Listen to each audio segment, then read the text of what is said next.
Hello friends, let us study about the types of spinal cord injury.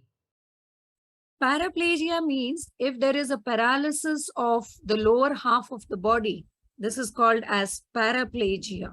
Paralysis of the lower half of the body.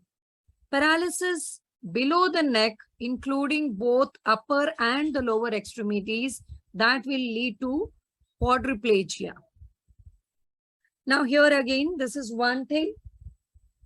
This is one of it where we are seeing the spinal cord and we are seeing the different segments of the spinal cord.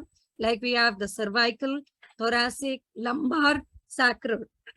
Now, here is another set of pictures which is telling us that if the injury is at the cervical area, if there is an injury in the cervical area, this will lead to tetraplegia or quadriplegia, where all the limbs, all the upper limbs, they including your neck area, they will be involved.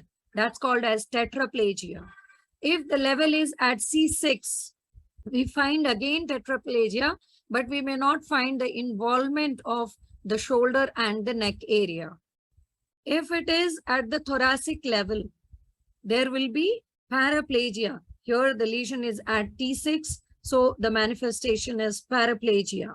Again, at the lumbar, we have for L1 injury also, we have the paraplegia. Now, these manifestations, or you can say the symptoms of loss of either sensory or the motor, you will find it below the level of lesion.